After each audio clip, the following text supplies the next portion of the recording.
नमस्कार, मैं डॉक्टर देवेंद्र सिंह चौहान इस वीडियो में आपका हार्दिक स्वागत करता हूं।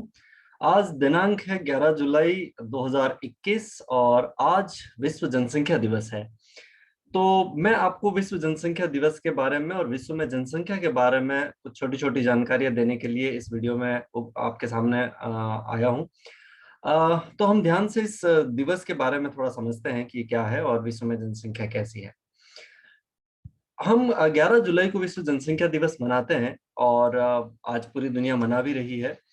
अ, अगर हम 2021 में विश्व की कुल जनसंख्या देखें तो आप यहाँ देख सकते हैं 7 अरब 87 करोड़ 49 लाख 65 हजार और 825 लोग यहाँ पर दुनिया में अभी वर्तमान में है। और वृद्धि दर जो है 1.03% के हिसाब से ये जनसंख्या अभी भी बढ़ रही है। सवाल यहाँ पर यह है कि हम 11 जुलाई को विश्व जनसंख्या दिवस क्यों मनाते हैं, उसके पीछे प्रमुख कारण उसका क्या है। तो ये उसका आंसर इस टेबल में छिपा हुआ है। इस टेबल को आप ध्यान से देखिए, इसमें मैंने ये बताया कि एक एक बिलियन जनसंख्या बढ़ने में कितना समय लगा था या कब बढ़ी थी। हम ये इसमें बात कर रहे थे। यहाँ ईयर्स मेंशन किए हुए हैं, यहाँ पॉपुलेशन है बिलियन में। बिलियन का मतलब होता है 1 बिलियन यानी कि 1 अरब, या हम 1 बिलियन बराबर 100 करोड़ भी कह सकते हैं। और फिर 1 बिलियन से 2 बिलियन होने में कितना समय लगा, ये हमने यहाँ ईयर्स में मेंशन किया हुआ है। तो आप देखिए, आधुनिक मानव पृथ्वी पर आया ऐसा माना जाता है लगभग 10,000 साल पहले तो आया ही होगा, ऐसे सारे अनुमान है हमारे। तब से लेके 1830 तक 1 बिलियन जनसंख्या बढ़ी थी। और वो 1830 से 1930, मतलब 1 बिलियन से 2 बिलियन होने में 1930 तक का समय लगा और 100 साल लगे। 1 बिलियन और बढ़ गई। अब 2 बिलियन से 3 बिलियन होने में 1960 तक, मतलब 30 से 60 तक 30 सालों में ही बढ़ गई। फिर 3 से 4 बिलियन 1975 में हो गई और उसमें सिर्फ 15 साल लगे थे। इसके बीच में केवल 15 साल का गैप है। फिर आप देखिए 1987 की बात करें तो 5 बिलियन हो गई। और दुनिया की जनसंख्या 5 बिलियन कब हुई थी? 11 जुलाई को। तो अब आप समझ लीजिए 11 जुलाई को विश्व जनसंख्या दिवस क्यों मनाते हैं। और उस समय 12 साल लगे थे 4 से 5 बिलियन होने में।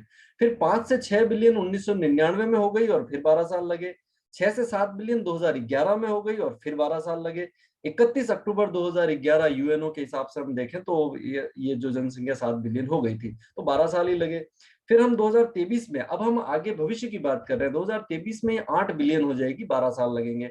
2037 में 9 बिलियन होगी, 14 साल लगेंगे उसमें। और 2057 में 10 बिलियन, एक और बिलियन बढ़ने में 20 साल लगेंगे। और सन 2100 के अंदर लगभग 11 बिलियन से कुछ कम जनसंख्या होगी और उसमें 43 साल लगेंगे। तो इस तरह से आप यहाँ पर नजर डालेंगे तो एक एक बिलियन जनसंख्या बढ़ने में कितना गैप लगा। तो यहाँ तो बहुत ज्यादा लाखों हजारों सालों में वो, या हम कहें कि बड़ी, उसके बाद में फिर 100 साल और फिर लगातार होती गई, गैप जो है वो कम होता गया। और यही वो दौर है जब हम कहते हैं कि जनसंख्या विस्फोट हुआ। जनसंख्या विस्फोट इसी दौर को हम यहाँ पर कहते हैं। और आप देखिए 5, 6, 7 और 8, ये जो जब 4 बिलियन जनसंख्या जब बढ़ी है, 5, 6, 7 और 8, केवल 12-12 वर्षों का गैप रहा हर बार इसमें। तो बहुत कम समय ये लग रहा था। फिर अब हमारा भविष्यवाणी ये है कि अब हमें थोड़ा आगे की तरफ जब हम बढ़ेंगे तो 14, 20 और 43 साल उसमें लगेंगे। तो अब आप ध्यान से देखिए, ये 1987 5 बिलियन जनसंख्या हो गई थी 11 जुलाई को। इस वजह से हम 11 जुलाई को विश्व जनसंख्या दिवस मनाते हैं। अब ये जिस विश्व जनसंख्या दिवस मनाने का जो आइडिया है वो किसने दिया था? आइडिया दिया था डॉक्टर कैसी जकरिया ने। ये यूएसए के पेंसिल्वेनिया यूनिवर्सिटी में सोशियोलॉजी के अंदर पीएचडी है और ये सीनियर डेमोग्राफर थे वर्ल्ड बैंक के अंदर 1971 से लेकर 1987 के बीच में। वर्तमान में अगर इनको हम देखें तो ये केरल के तिरुवनंतपुरम में एक सेंटर है, सेंटर फॉर डेवलपमेंट स्टडीज। उसमें ये अभी रिसर्च कर रहे हैं। केरला के अंदर माइग्रेशन जो हो रहा है उसके ऊपर इनका रिसर्च वहां पर चल रहा है।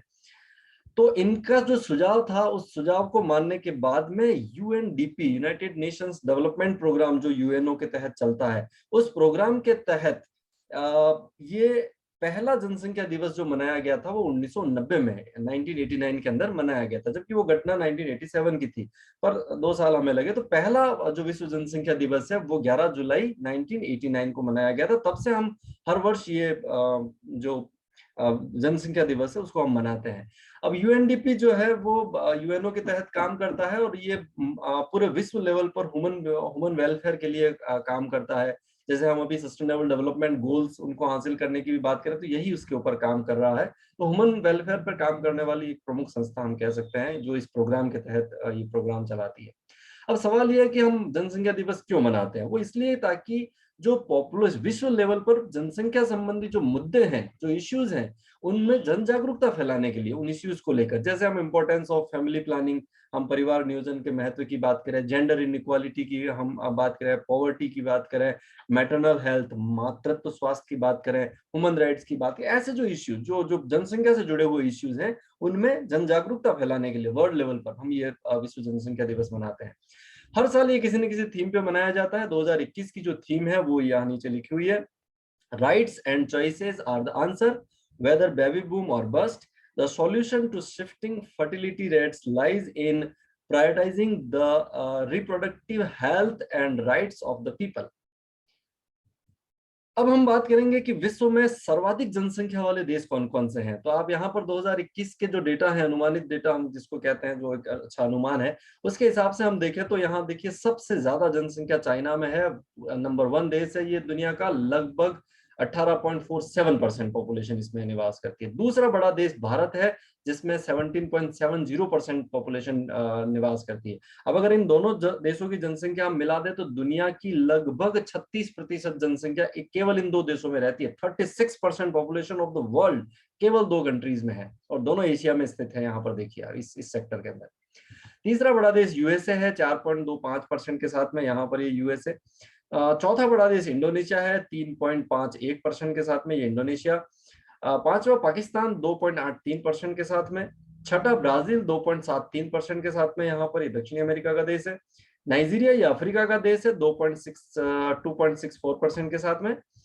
आठवां बांग्लादेश 2.11% के पास में, यहाँ पर बांग्लादेश स्थित है एशिया में ही। और नवा देश रशिया है 1.87%। ये रशिया मैक्सिमम हिस्सा इसका एशिया में है, लेकिन कुछ यूरोप में भी है, लेकिन पॉपुलेशन ज्यादातर रशिया की एशिया इसमें यूरोप में ही निवास करती है, इसी सेक्टर में निवास करती है। 10वां बड़ा देश है मैक्सिको 1.65%, यहाँ पर, ये भी उत्तरी अमेरिका का देश है। तो इस तरह से आप ये 10 टॉप कंट्रीज, आप 10 कंट्रीज आप देख सकते हैं जिसमें जनसंख्या सबसे ज्यादा पाई जाती है।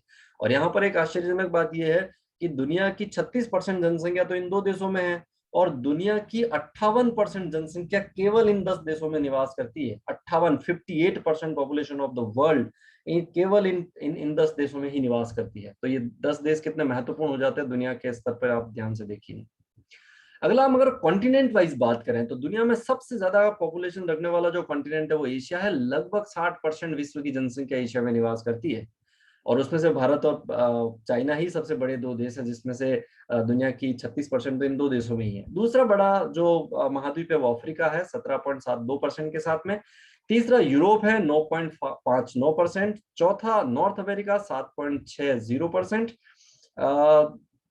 पांचवा है साउथ अमेरिका 5.33%। छठा ओशिनिया 0.55%।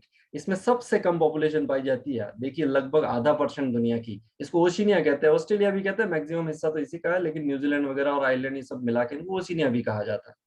और अंटार्कटिका, इसको हम कहते हैं नो मैन लैंड। यहाँ पर कोई भी स्थायी रूप से जनसंख्या निवास नहीं करती है। हाँ, कुछ वैज्ञानिक वगैरह यहाँ रिसर्च करने के लिए जरूर जाते हैं, लेकिन स्थायी रूप से कोई जनसंख्या यहाँ पर नहीं है। तो ये महाद्वीप के हिसाब से अगर हम देखें कहाँ कितनी पॉपुलेशन है। अब हम विश्व में जनसंख्या की डेंसिटी पर बात करेंगे, या जनसंख्या के वितरण को भी हम समझने की कोशिश करेंगे। तो आप यहाँ पर ध्यान से देख सकते हो कलर के हिसाब से इस मैप को, कि इस कलर, ऐसा कलर जहां भरा हुआ वहां 5 व्यक्ति प्रति वर्ग किलोमीटर रहते हैं। देन आप देखिए धीरे धीरे धीरे धीरे जहां डार्क हो जाता है 2000 व्यक्ति से भी ज्यादा वहां पर निवास करते हैं। ऐसा ये इस स्केल के हिसाब से अगर हम देखें तो आप पूरी दुनिया आपके सामने, आप देखिए कहाँ कहाँ किस किस तरह की जनसंख्या निवास करती है।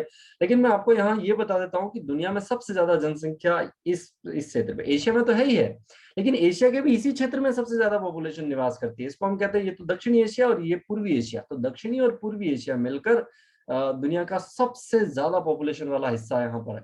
और यहाँ ज्यादा इतनी पॉपुलेशन क्यों है, इसके पीछे कारण है। एक तो उष्ण मानसूनी जलवायु, बारिश अच्छी हो जाती है, और उष्ण जो जलवायु होती है वहां पे पॉपुलेशन वृद्धि दर नेचुरली भी ज्यादा होती है ठंडे क्षेत्रों की तुलना में हम बात करें तो यहाँ पर। तो ये उष्ण मानसूनी जलवायु होने की वजह से इस दक्षिणी और दक्षिणी पूर्वी एशिया के अंदर बहुत ज्यादा पॉपुलेशन ग्रोथ करती है। दूसरा, यहाँ उपजाऊ नदियों के मैदान है, जैसे हांगहो का मैदान, यांगटी सिक्किम का मैदान, इन छोटे छोटे देशों में नदियों के मैदान है, गंगा, ब्रह्मपुत्र, सिंधु का मैदान, गोदावरी का मैदान। तो ये सारे नदियों के उपजाऊ मैदान है जहाँ पे पॉपुलेशन रहती है, तो आराम से वो अपना खाना भी ले सकती है, आराम से रह भी सकती है। जलवायु भी मानसूनी जलवायु है, तो अच्छी जलवायु है, इस वजह से यहाँ पर सबसे ज्यादा, और दुनिया में सबसे ज्यादा गेहूं और चावल यहीं पर इसीलिए पैदा होते हैं क्योंकि एक तो जलवायु अच्छी है, मानसूनी जलवायु है, फर्टाइल लैंड है, और इतनी जनसंख्या का भरण पोषण भी हो सकता है। अगर यहाँ इतना खाना नहीं उग सकता तो लोग कैसे रहेंगे, रह ही नहीं सकते हैं। तो लोगों के बसने के लिए ये एक आदर्श जगह है, इसलिए यहाँ पर ये पॉपुलेशन बहुत ज्यादा हमें दिखाई देती है इस पूरे रीजन के अंदर। दूसरा बड़ा सेक्टर अगर आप देखेंगे तो पश्चिमी एशिया है। जिस इन सारे देशों के अंदर अगर हम देखें पॉपुलेशन ज्यादा क्यों, तो ये एक औद्योगिकरण वाला क्षेत्र है जिसमें उद्योग धंधों का बहुत ज्यादा डेवलपमेंट हुआ है, इंडस्ट्रियलाइजेशन बहुत तेज गति से यहाँ पर हुआ है। साथ ही यहाँ एग्रीकल्चर का विकास भी काफी हुआ है। दुनिया के ये ऐसे हैं जो लगभग सारे देश विकसित हैं इसके आसपास रहने वाले जो देश है इस पूरे सेक्टर के अंदर, तो यहाँ पॉपुलेशन ज्यादा पाई जाती है। प्लस यहाँ जलवायु भी बहुत अच्छी है, और यूरोप का अधिकांश हिस्सा मैदानी है, तो ऐसे में और वो फर्टाइल जो मैदान है नदियों के सारे, तो इस वजह से यहाँ पर पॉपुलेशन बहुत ज्यादा देखने को मिलती है। तीसरा बड़ा जो सेक्टर है पॉपुलेशन का, वो नॉर्थ अमेरिका का अटलांटिक महासागर के किनारे वाला हिस्सा है, यानी कि नॉर्थ अमेरिका का पूर्वी हिस्सा। अब जब कोलंबस ने अमेरिका की खोज की उसके बाद में ये सारे लोग यहाँ से जाके यहाँ बस गए, और फिर यहाँ तेज गति से औद्योगिकरण हुआ, यहाँ एग्रीकल्चर का डेवलपमेंट भी, सभी सेक्टर का यूएसए के अंदर बहुत अच्छा विकास हुआ है। तो इस विकास की वजह से यहाँ भी पॉपुलेशन बहुत ज्यादा पाई जाती है। और दुनिया का सबसे बड़ा मेगालोपोलिस जिसको हम कहते हैं वो यहीं पर डेवलप हुआ है। मेगालोपोलिस का मतलब है कि कई सारे शहर विकास करते करते मिल जाए तो उनको मेगालोपोलिस कहा जाता है। और यहाँ पर लगभग 1000 किलोमीटर लंबा ऐसा क्षेत्र होगा इस तट के ऊपर जहाँ पे सारे शहर विकास करते हुए मिल गए, मतलब एक शहर और दूसरे शहर के बीच में कोई गैप है ही नहीं, तो उसको मेगालोपोलिस कहते हैं। तो 1000 किलोमीटर लंबा शहर है, तो आप सोचिए कितनी जनसंख्या वहां पे निवास करती होगी। तो ये तीसरा बड़ा क्षेत्र है जहाँ पे जनसंख्या निवास करती है। इस तरह से 1, 2 और 3 इन क्षेत्रों में ज्यादा जनसंख्या रहती है। अब आप कुछ क्षेत्र देखिए जो बिल्कुल बहुत कम जनसंख्या वाले हैं, जैसे ये रूस का नॉर्थ वाला हिस्सा, साइबेरिया, ठंडा है पूरा रीजन, तो यहाँ पे पॉपुलेशन ज्यादा नहीं। ग्रीनलैंड बिल्कुल ठंडा है तो पॉपुलेशन बहुत कम है। अलास्का और कनाडा का ये जो उत्तरी वाला हिस्सा है इसमें भी जनसंख्या ठंडा होने की वजह से बहुत कम है। ये ब्राजील का ये जो हिस्सा है वहां पर भी जनसंख्या बहुत कम है क्योंकि ये अमेजोन नदी की बेसिन है, और यहाँ जलवायु बहुत ही टिपिकल टाइप की है, कीचड़, दलदल, रोज बारिश होना, उमस, तो ऐसे में जनसंख्या रहना बहुत मुश्किल है यहाँ पर, तो यहाँ जनसंख्या नहीं रहती। ये दुनिया का सबसे बड़ा मरुस्थल है जिसको हम सहारा मरुस्थल कहते हैं, यहाँ जनसंख्या बहुत कम पाई जाती है। साथ ही अफ्रीका में यहाँ देखें तो उष्ण कटिबंधीय क्षेत्र है, तो यहाँ पर भी ये जनसंख्या कम। अमेजोन बेसिन में जैसी स्थिति है वो यहाँ कांगो बेसिन में भी है, ये कांगो नदी का बेसिन है, तो यहाँ पर भी जनसंख्या कम है। साथ ही इधर और मरुस्थल आ जाते हैं, हम कालाहारी की बात करें तो यहाँ पर नामीब डेजर्ट भी यहाँ पर है, तो इस तरह से यहाँ भी जनसंख्या कम पाई जाती है। ये अरब डेजर्ट है, ये दुनिया का दूसरा सबसे बड़ा डेजर्ट, हम तीसरा सबसे बड़ा डेजर्ट हम कहते हैं इसको, third largest desert of the world, Arab desert, तो यहाँ पर भी जनसंख्या कम पाई जाती है। इधर ऑस्ट्रेलिया में ये ग्रेट ऑस्ट्रेलियन डेजर्ट है, ये दुनिया का दूसरा सबसे बड़ा डेजर्ट हम मानते हैं, तो यहाँ पर भी ऑस्ट्रेलिया में जनसंख्या नहीं है। ऑस्ट्रेलिया की मैक्सिमम जनसंख्या यहीं पर बसी हुई है, इस किनारे के ऊपर ही हम देख सकते हैं, तो यहाँ भी जनसंख्या कम है। इवन चाइना को भी अगर आप देखोगे तो इसके पूर्वी तटीय क्षेत्र में ही जनसंख्या ज्यादा है, या ये हांगो और यांगटीसी का जो मैदान है वहीं पर जनसंख्या ज्यादा है। चाइना का ये हिस्सा खाली पड़ा हुआ है, देख लीजिए इसमें, क्योंकि तिब्बत ठंडा मरुस्थल है, पीछे तकला मकान है वो भी गर्म मरुस्थल है, तो ये दोनों मरुस्थलीय क्षेत्र है, तो चाइना में इधर ज्यादा पॉपुलेशन नहीं है। लेकिन भारत के पास ये अपॉर्चुनिटी बहुत अच्छी है, भारत के हर क्षेत्र में जनसंख्या निवास कर सकती है, हर क्षेत्र ऐसा है जहाँ आराम से पॉपुलेशन रह सकती है और रहती भी है। और उसमें से गंगा का मैदान, गंगा नदी का मैदान तो दुनिया में सबसे ज्यादा पॉपुलेशन वाला रिवर बेसिन है। इतनी जनसंख्या दुनिया के और किसी नदी बेसिन में हो ही नहीं सकती जो गंगा के मैदान में है। तो इस तरह से यहाँ पर पॉपुलेशन बहुत ज्यादा हम देखते हैं इस चीज को। तो मैंने आपको जनसंख्या संबंधी ये सारी चीजें इस वीडियो में बताई है। आपने मेरा ये वीडियो ध्यान से देखा, उसके लिए आपका बहुत बहुत शुक्रिया। अगर आपको ये इन्फॉर्मेशन अच्छी लगी हो, आप मेरा चैनल सब्सक्राइब कर सकते हैं। आगे फिर किसी और वीडियो में मिलेंगे। आपने मेरा ये वीडियो देखा, थैंक यू सो मच।